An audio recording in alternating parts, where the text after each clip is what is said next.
আসসালামু আলাইকুম প্রিয় দর্শক, আপনারা দেখছেন নিউজ বাংলা। আজ এক গুরুত্বপূর্ণ সময়সীমা শেষ হতে যাচ্ছে যুক্তরাষ্ট্রে। মার্কিন প্রেসিডেন্টের যুদ্ধ চালিয়ে যাওয়ার ক্ষমতার মেয়াদ আজ শেষ। যুক্তরাষ্ট্রের আইন বলছে কংগ্রেসের অনুমোদন ছাড়া প্রেসিডেন্ট সর্বোচ্চ ৬০ দিন যুদ্ধ চালাতে পারেন। এরপর চালিয়ে যেতে হলে দরকার কংগ্রেসের সরাসরি অনুমতি। এই নিয়ম এসেছে ১৯৭৩ সালের ওয়ার পাওয়ার্স রেজলিউশন আইন থেকে, যার লক্ষ্য ছিল প্রেসিডেন্টের একক যুদ্ধ ক্ষমতা সীমিত করা। এই আইনে বলা আছে, যুদ্ধ শুরু হলে ৪৮ ঘন্টার মধ্যে কংগ্রেসকে জানাতে হবে, সর্বোচ্চ ৬০ দিন সেনা মোতায়েন রাখা যাবে। প্রয়োজনে আরও ৩০ দিন সময় বাড়ানো যেতে পারে, কিন্তু এর বেশি হলে কংগ্রেসের অনুমোদন বাধ্যতামূলক। এখন প্রশ্ন, ট্রাম্প কি অনুমতি পাবেন? বর্তমান রাজনৈতিক পরিস্থিতিতে বিষয়টি সহজ নয়। ডেমোক্র্যাট ও রিপাবলিকানদের মধ্যে গভীর মতবিরোধ দেখা দিয়েছে।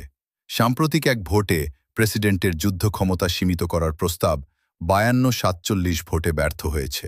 রিপাবলিকান সিনেটররা পর্যন্ত বিভক্ত।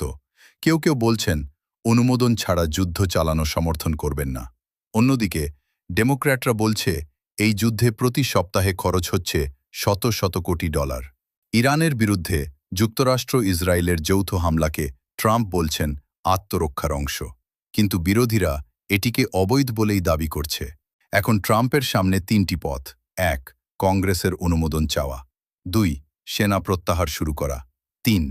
অথবা নিরাপদ প্রত্যাহারের জন্য ৩০ দিনের সীমিত সময় বাড়ানো। তবে একটি বিষয় পরিষ্কার, এই সময়সীমার পর যুদ্ধ চালিয়ে যেতে হলে কংগ্রেসের অনুমতি ছাড়া আর কোনো পথ নেই। এখন দেখার বিষয়, ট্রাম্প কি সিদ্ধান্ত নেন আর কংগ্রেস কি বলে। প্রিয় দর্শক, এ বিষয়ে আপনার কি মতামত জানার মন্তব্যের ঘরে। ভিডিও ভালো লাগলে লাইক দিন, শেয়ার করুন, আর এমন গুরুত্বপূর্ণ আপডেট পেতে নিউজ বাংলার সাথে থাকুন। ধন্যবাদ।